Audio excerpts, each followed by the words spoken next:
Okay, wait. I know what you're thinking. That I'm gonna be spending the next 5 to 10 minutes listening to some pseudo-philosophical college bathroom stall level garbage understanding of the word art. But I promise that's not what this is. You know, it's amazing. You are 100% wrong. I mean, nothing you've said has been right. I'm here to talk about the controversy surrounding art. It's not a new thing.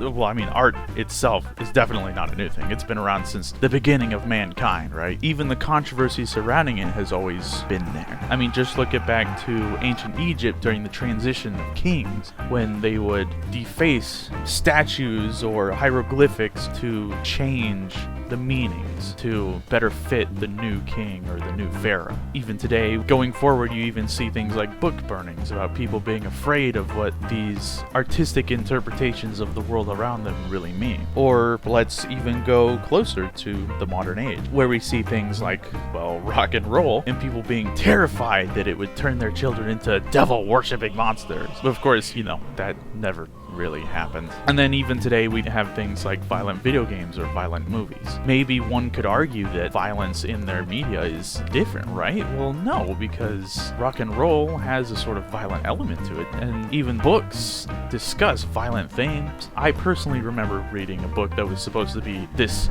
horrible thing that is a blight on society, and it supposedly would destroy the very fabric of our democracy. This book was called The Catcher in the Rye. Obviously it didn't do that, and obviously classrooms around the country teaching it to this day. But the point is, art has always been this controversial topic, no matter what it is. But what exactly is art, okay? What does that mean? Well, art is essentially anything. Anything that can be created from the mind, from scratch, with a creative element to it. So that includes things like any TV show, movies, even propaganda, and documentaries. Or something as mundane as clothing, or the designs on your stationery paper, Legos. Essentially everything can be considered art, but not everything is really all that controversial, right? But even so, art still shares that one element of creativity, that element that can't be replicated in nature to this degree. It's something that only human beings, or only someone or something with a mind beyond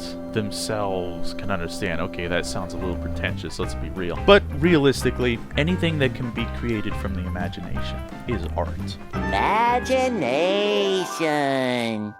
But most importantly, art has always been a reflection of the society that it was created inside. A great example of that is The Lord of the Rings. You may not know this, but Tolkien was a World War I veteran. When he wrote his book, he drew upon his experience on a horrific battlefield to create a more realistic environment for his storytelling. You'll notice that in his books, the battles are so vivid and exciting. They created a genre because he drew from his horrific experience in war. And that's not the only time that's happened. If you look back at things like rock and roll, for example, it's a display of people's angst at the time, or people's frustration or anger with what was going on, and that's music in general. It's always a representation of people's feelings on what they're experiencing in the world. But the point is, these are always a reflection of the worlds they grew up in. If you look at things like the Vietnam War, we start to see more angry, more authority-bashing music,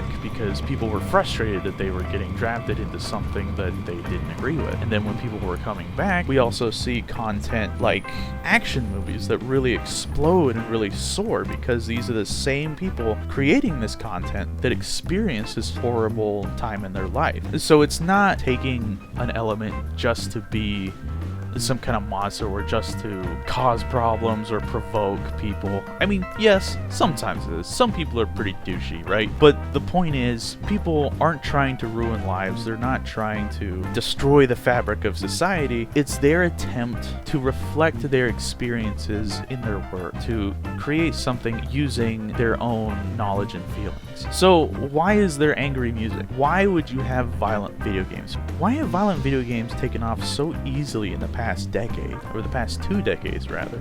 Oh geez, I feel like I'm getting old just saying that. But when we look at violent video games, what's happened in the last 2 decades that may have given rise to that? Well, we have things like the Gulf War, we have every conflict in the Middle East. If we look at the first Gulf War and then the subsequent invasion of Iraq, that's when violent video games really started to take off. So why do we have a game like Call of Duty? Well, because the people creating Call of Duty were the people who experienced the real life Call of Duty. I mean, granted, Call of Duty isn't exactly the most realistic game, but it's the storytelling and the narrative was created by people who experienced trying times in their lives. And the same could be said for almost all art. It's a reflection of our society and who we are. If you don't like the direction that different artistic pieces are going, then reflect on what society is creating, what people are doing to each other that's causing people to create content that seems objectionable or terrible. At the end of the day, when we look at all these problems that we have, it is a reflection of how we behave or how we've treated one another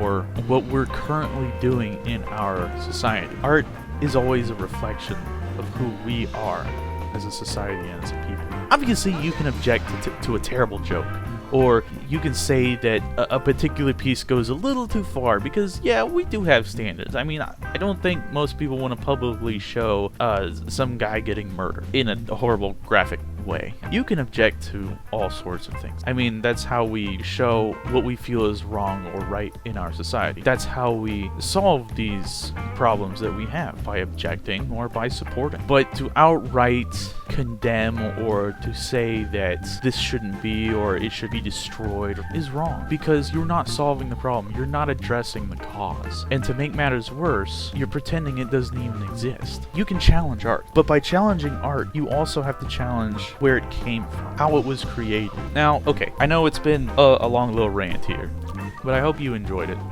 and I hope you took something away.